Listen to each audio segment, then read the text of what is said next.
A las 3:47 de la madrugada del 14 de diciembre de 1944, la soldado de primera clase Ana Martínez permanecía agazapada dentro de un sótano destrozado cerca de Black Pine Wood, aferrando un arma que no había aparecido en un campo de batalla desde hacía casi 400 años, mientras sobre ella 3 oficiales alemanes conversaban en voz baja a unos 40 metros de distancia, coordinando fuego de artillería que al amanecer aniquilaría a decenas de estadounidenses. Ana levantó su ballesta artesanal, ensamblada con ballestas de un jeep y cuerda de paracaídas. Soltó el virote y observó cómo atravesaba limpiamente la garganta del primer oficial sin emitir sonido alguno. Y antes de que el cuerpo tocara el suelo, ya había vuelto a tensar el mecanismo, continuando durante los 8 minutos siguientes para eliminar en completo silencio a toda una célula de mando alemana, sin disparar un solo tiro. Una acción que alteraría discretamente la forma en que las fuerzas estadounidenses operaban tras las líneas enemigas en los últimos meses de la guerra. Ana Martínez se había criado en los muelles de Port Calder, donde su padre descargaba buques de carga 6 días a la semana, y la familia vivía hacinada en una estrecha casa adosada en Rowan Avenue. 3 habitaciones para 6 personas, con el olor espeso del río Greywater filtrándose por las ventanas cada mañana, enseñándole desde muy joven que sobrevivir dependía de usar lo que se tenía, y no de desear mejores herramientas. A los 13 años trabajaba junto a su padre, aprendiendo a empalmar cables, reparar cabrestantes y comprender tensiones y límites de carga de una forma que la mayoría de los ingenieros formados nunca llegaría a dominar. Y también aprendió a cazar ratas, que infestaban los muelles hasta tal punto que la administración pagaba 2 centavos por cada cola. Y como no podía permitirse un rifle calibre .22, construyó trampas con piezas sobrantes del puerto, sistemas de muelles de elevadores de carga rotos y disparadores sacados de pestillos de puertas, siendo su diseño más eficaz uno basado en cable de acero enrollado, que se cerraba con fuerza letal, silencioso y preciso, lo que le permitió a los 16 años recolectar unas 40 colas por semana. Y cuando ocurrió el ataque a Pearl Harbor, tenía 19 años y trabajaba a tiempo completo en los muelles. Se alistó en enero de 1942 y fue asignada a la 28ª División de Infantería, y aunque en sus documentos figuraba como mecánica, el ejército la destinó de todos modos a una compañía de fusileros. Le entregó un M1 Garand y le enseñó a disparar, donde demostró ser competente pero nada excepcional. Solo otro reemplazo camino a Europa. Para diciembre de 1944, la 28ª División había soportado 6 semanas en Black Pine Wood,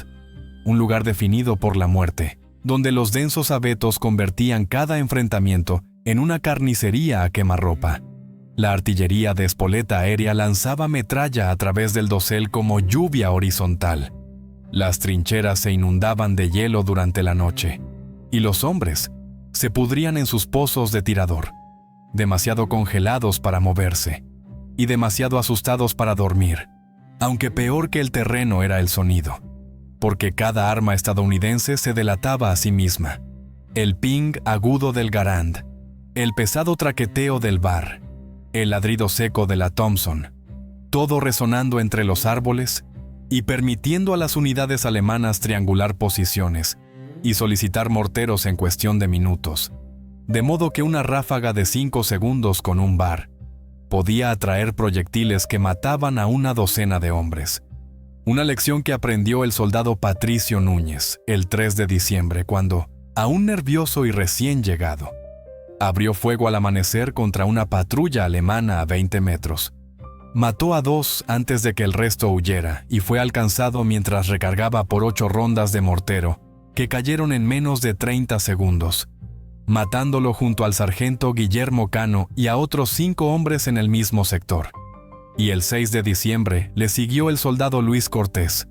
Una situación distinta con el mismo resultado, esta vez a manos de un francotirador alemán oculto en lo alto del dosel, a unos 150 metros de distancia. Luis Cortés fue quien avistó primero al francotirador, ajustó con calma su puntería Disparó 3 tiros medidos y abatió al objetivo con el segundo impacto. Pero apenas 4 minutos después, estaba muerto cuando la artillería alemana fue cerrando el fuego sobre su posición, ya que el breve destello del disparo lo había delatado, y el teniente Daniel Morales presenció ambos incidentes desde el puesto de mando de la compañía, un oficial de 23 años con solo 6 meses de comisión, que ya parecía el doble de viejo. El cálculo era brutalmente sencillo, porque cada vez que sus hombres disparaban, revelaban exactamente dónde se encontraban, mientras que los alemanes disponían de más piezas de artillería, mejores mapas y tiempos de respuesta más rápidos,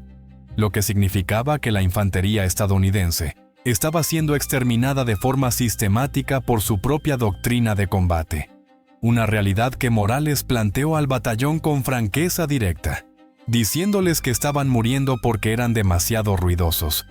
solo para que el mayor lo mirara como si hubiera sugerido pelear a pedradas y le preguntara con aspereza qué proponía. A lo que Morales respondió hablando de armas silenciosas, supresores, ballestas, cuchillos, cualquier cosa que no se anunciara.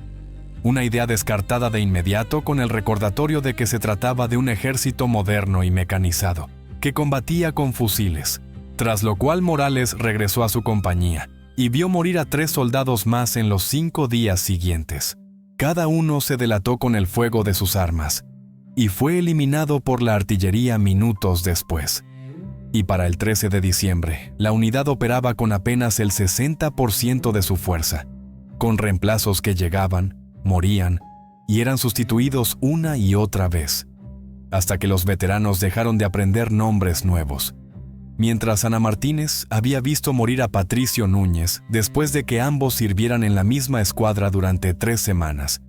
tiempo suficiente para compartir cigarrillos y discutir sobre la comida de Port Calder frente a la pizza de Chicago. Y cuando cayeron los morteros, ella estaba a unos 40 metros, demasiado lejos para ayudar, pero lo bastante cerca como para ver el casco de Núñez girar por el aire. Y aquella noche no pudo dormir, no por miedo, pues había hecho las paces con la muerte semanas antes, sino por pura frustración, porque el problema no era la habilidad alemana ni la debilidad estadounidense, sino simple física. El sonido viajaba y el acero se delataba, convirtiendo cada enfrentamiento en una ecuación segura que terminaba con fuego de contrabatería. Sus pensamientos regresaron a los muelles y a las trampas de muelle con las que había matado ratas en silencio, al desafío básico de eliminar algo sin revelar tu posición. Y poco antes de la medianoche salió de su pozo de tirador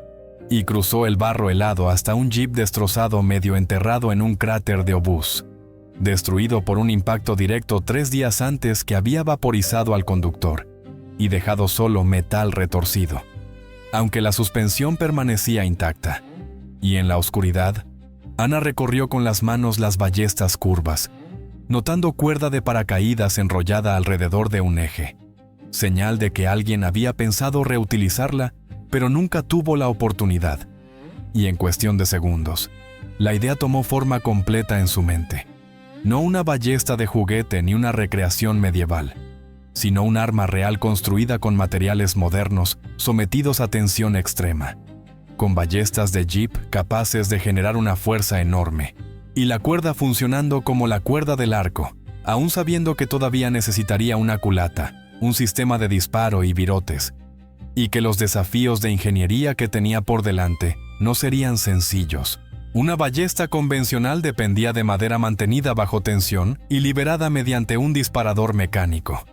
Pero Ana Martínez necesitaba adaptar muelles de acero endurecido, componentes con una energía almacenada muy superior, que debían liberarse de forma limpia, sin vibración ni ruido, porque el equilibrio era implacable, ya que demasiada fricción hacía que el virote temblara, y muy poca volvía a la suelta salvaje e inestable. Y trabajó durante toda la noche, extrayendo 2 ballestas del jeep destrozado, cada una de 24 pulgadas de largo y curvada, para absorber cerca de 1000 libras de impacto en carretera, colocándolas en paralelo y uniéndolas con alambre en el punto central, para crear una configuración de doble muelle que generaba aproximadamente 180 libras de potencia de tensado, más del doble que una ballesta tradicional,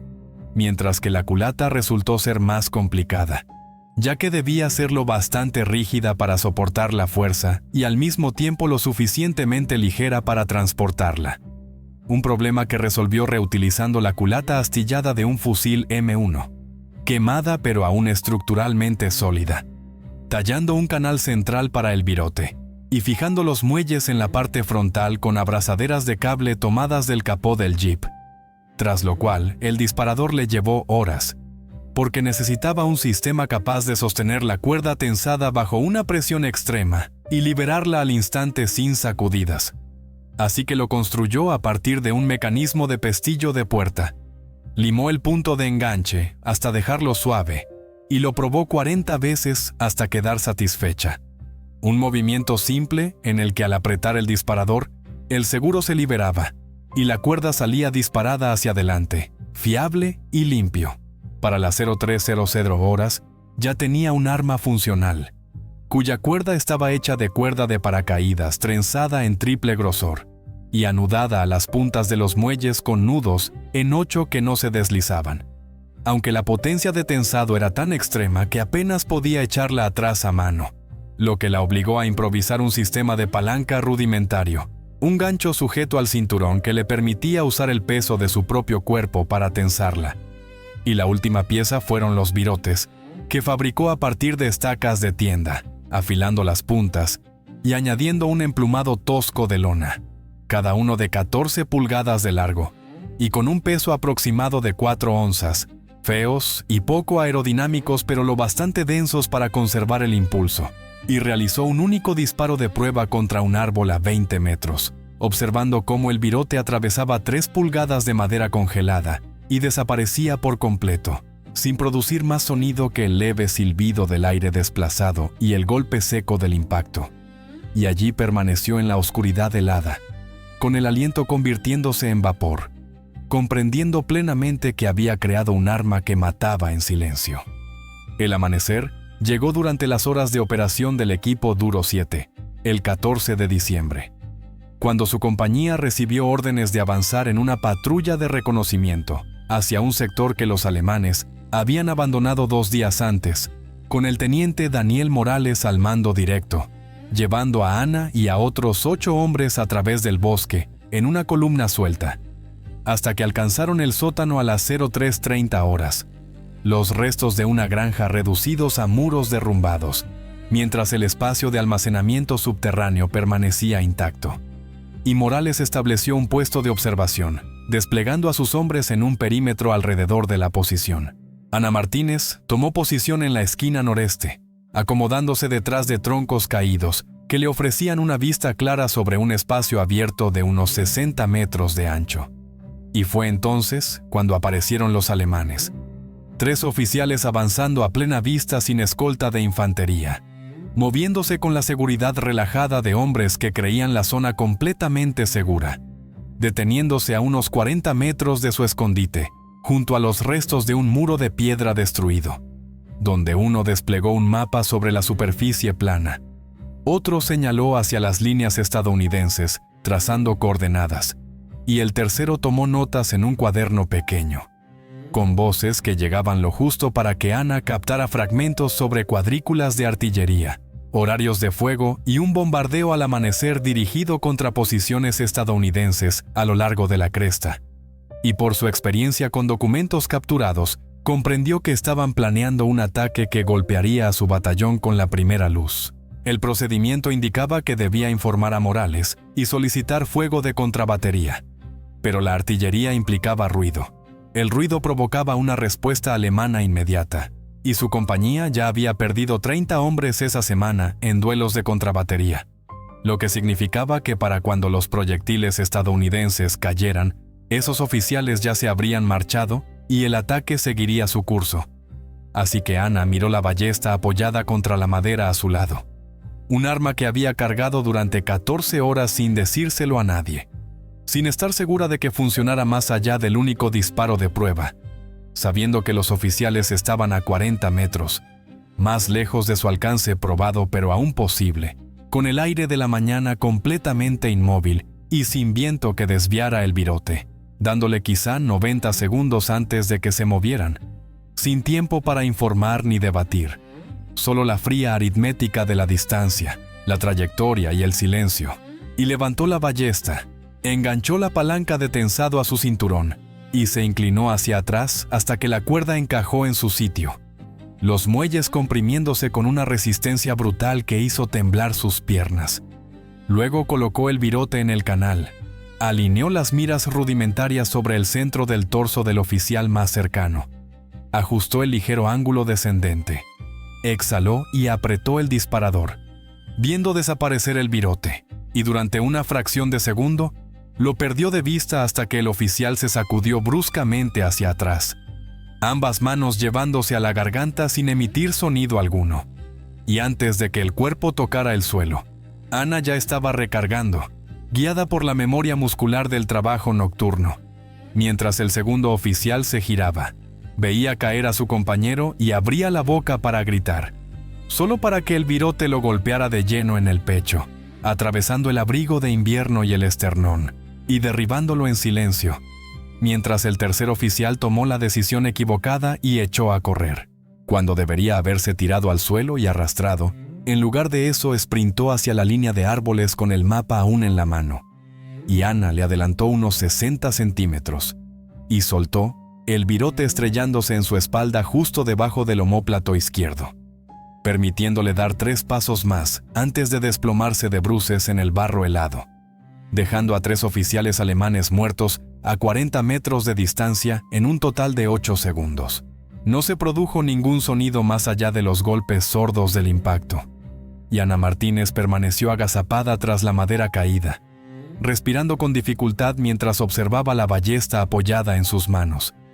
Y su primer pensamiento no fue de triunfo, sino de consejo de guerra, un arma no autorizada, la omisión de informar contacto enemigo por los canales reglamentarios, y una clara violación de las normas, aunque no tenía claro si las ballestas infringían la Convención de Ginebra o simplemente el sentido común, y su segundo pensamiento fue mucho más simple, porque había funcionado, y pronto el teniente Daniel Morales distinguió los cuerpos con los prismáticos y avanzó hacia su posición en cuclillas, exigiendo saber qué había ocurrido, momento en el que Ana le mostró la ballesta, y Morales la examinó en silencio, alternando la mirada entre el arma y los 3 oficiales muertos, antes de preguntarle si la había construido ella misma, a lo que respondió que sí,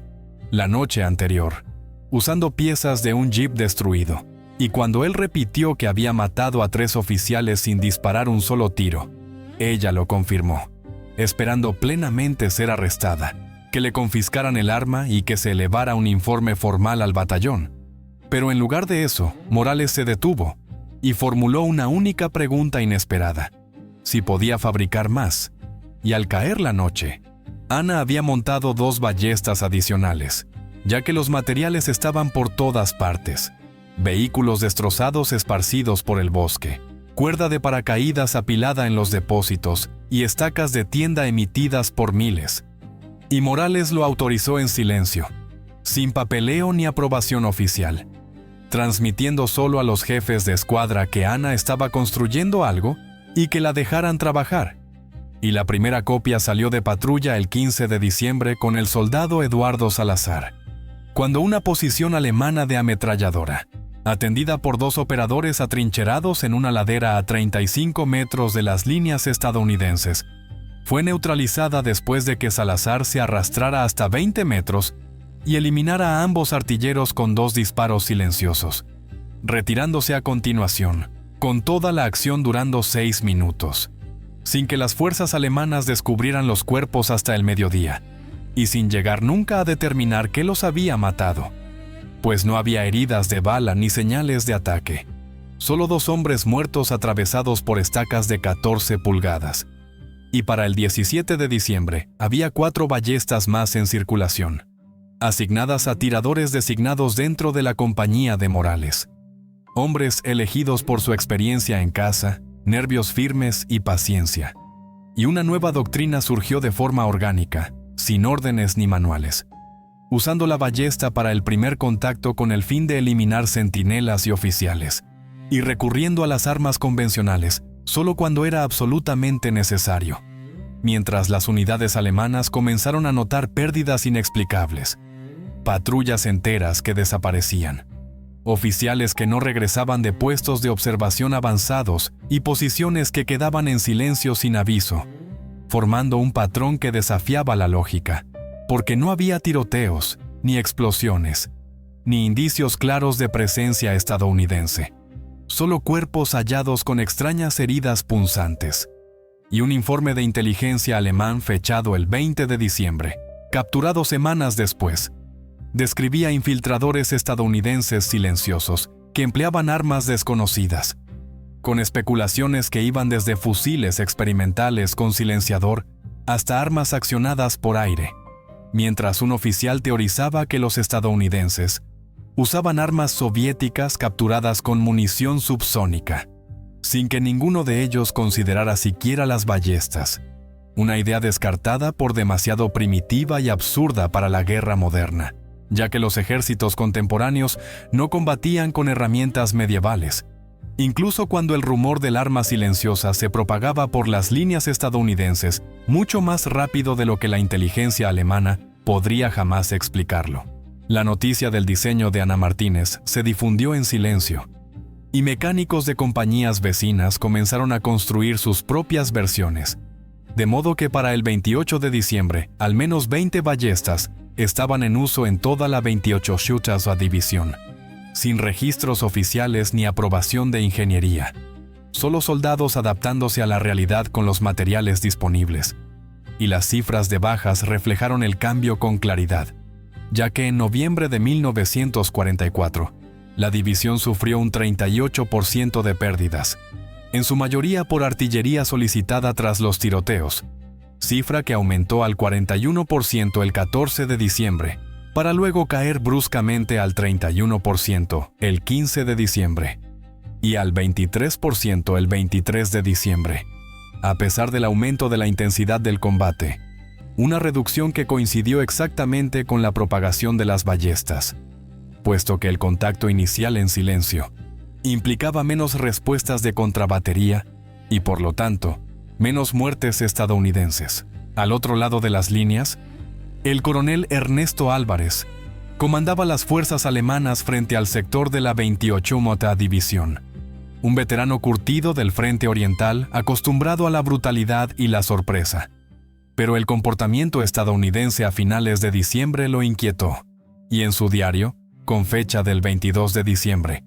anotó que los soldados americanos operaban con una discreción inusual, que 7 oficiales se habían perdido esa semana por causas desconocidas, con heridas que sugerían impactos de gran calibre pero sin informes de disparos, y que la moral entre los observadores avanzados estaba decayendo, mientras patrullas alemanas recuperaban los cuerpos y realizaban exámenes de campo, encontrando heridas limpias de penetración compatibles con flechas o lanzas, armas que no tenían cabida en la guerra moderna, lo que llevó a un médico militar a especular sobre munición experimental de impacto en tejidos, un concepto que no se desarrollaría hasta 15 años después. Y para el 27 de diciembre, Álvarez ordenó que todos los oficiales evitaran posiciones adelantadas, a menos que fueran escoltados por al menos 6 fusileros. Retiró los puestos de observación 200 metros y prohibió por completo el reconocimiento en solitario, ya que los estadounidenses se habían convertido en la práctica en fantasmas, presentes pero invisibles, letales pero silenciosos. Un soldado alemán capturado el 30 de diciembre declaró a los interrogadores estadounidenses que no sabían qué armas se estaban utilizando, solo que los americanos siempre estaban allí, observando, imposibles de oír e invisibles, hasta que la muerte llegaba, afirmando que era peor que la artillería. Y el impacto psicológico superó incluso al táctico, ya que las unidades alemanas se volvieron cautelosas, evitaron operar en grupos pequeños y se mostraron reacias a realizar reconocimiento avanzado, otorgando a las fuerzas estadounidenses una libertad de movimiento que no habían tenido desde su entrada en Black Pine Wood. mejorando la obtención de inteligencia y haciendo rutinarias las emboscadas, mientras la ballesta silenciosa creaba una zona creciente de incertidumbre que paralizaba la toma de decisiones alemana. Una realidad estadística que tardaría meses en ser reconocida formalmente por los analistas del ejército, aunque los números ya contaban la historia. Noviembre de 1944, sector de Black Pine Wood, 28ª División de Infantería, 247 bajas estadounidenses en combates, equivalentes al 38% de la fuerza divisional, con 189 respuestas alemanas de contrabatería, y un tiempo medio de 3,7 minutos entre el fuego estadounidense y la llegada de la artillería, frente al periodo del 15 al 31 de diciembre de 1944, en el mismo sector y con la misma división, pero ahora con 312 enfrentamientos de combate. Las pérdidas estadounidenses ascendieron a 73 hombres, lo que representaba el 23% de la fuerza divisional, mientras que las respuestas alemanas de contrabatería descendieron a 91, y el retraso medio entre el contacto estadounidense y la llegada de la artillería enemiga se amplió hasta 7,2 minutos. Una reducción que coincidió de manera exacta con el despliegue de las ballestas, porque cuando las unidades estadounidenses iniciaban el combate en silencio, los alemanes carecían de datos de localización, lo que duplicaba sus tiempos de respuesta y reducía drásticamente su eficacia, ya que la ausencia de sonido alteró de forma fundamental el equilibrio táctico, y aún las estimaciones más conservadoras atribuyeron al uso de la ballesta la prevención de aproximadamente 180 bajas durante las 2 últimas semanas de diciembre, basándose en proyecciones que asumían que la tasa de pérdidas habría permanecido en el 38% sin cambios tácticos, cuando en realidad cayó al 23%, una reducción de 15 puntos porcentuales, aplicada a unos 3.000 soldados en combate activo. Un cambio que los oficiales a nivel de batallón percibieron sin llegar a comprenderlo del todo, incluido el mayor Santiago García, oficial de operaciones de la 28ª Autónoma División,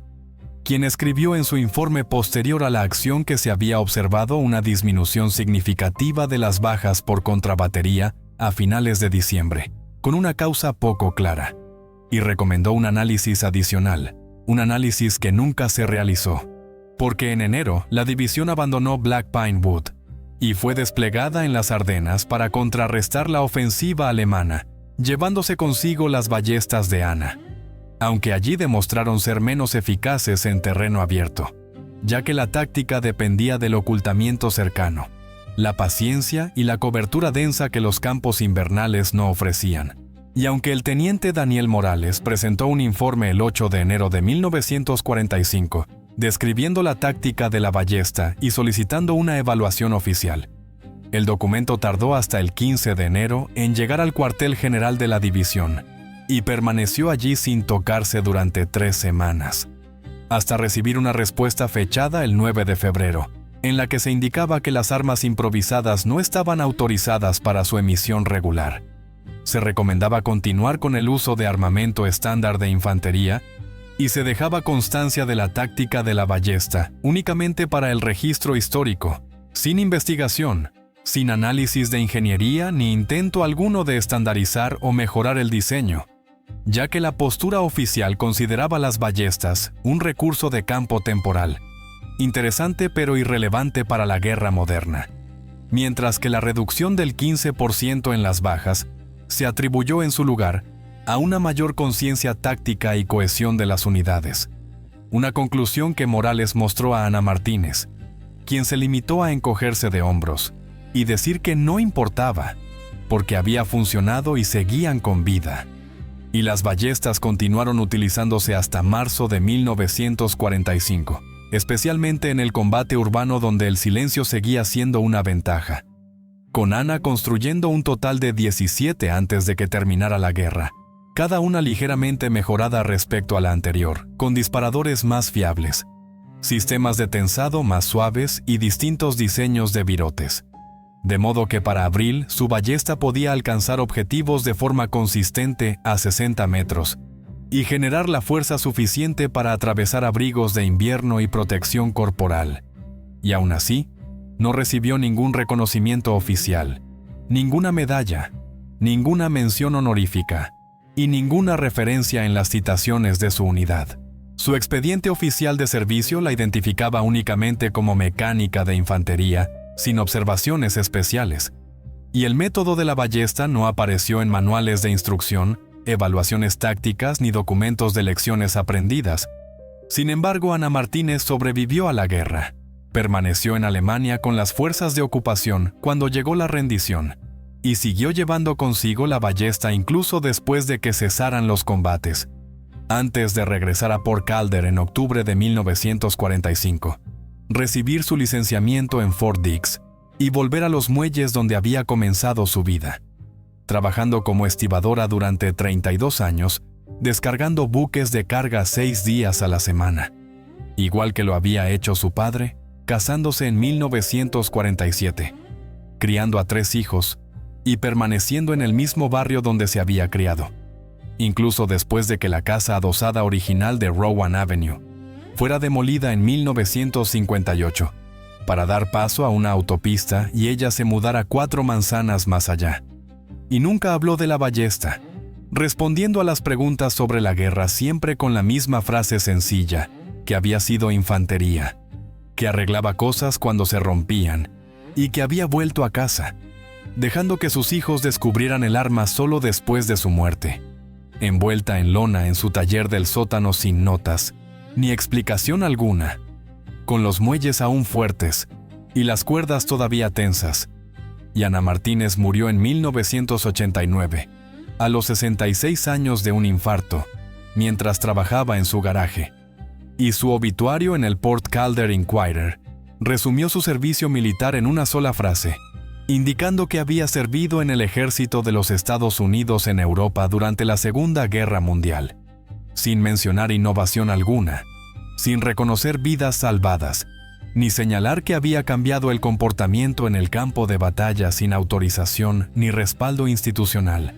mientras que la táctica de la ballesta desapareció silenciosamente después de 1945 sin estudios formales, sin programas de entrenamiento y sin esfuerzos de preservación, perdiéndose, destruyéndose u olvidándose las 17 armas que construyó a medida que el ejército avanzaba hacia la mecanización, el poder aéreo y la doctrina nuclear que priorizaba el volumen de fuego sobre el silencio y la precisión, aunque la idea central perduró, porque la doctrina militar moderna acepta hoy que la disciplina del sonido salva vidas, que revelar la propia posición invita a la represalia, y que el silencio en sí mismo es un arma, con armas suprimidas, munición subsónica y tecnologías de sigilo que descienden de la misma comprensión que llevó a una trabajadora de los muelles de Port Calder a construir una ballesta con muelles de Jeep. Una historia descubierta décadas después por historiadores militares en la década de 1990, mediante archivos de unidades y entrevistas a veteranos,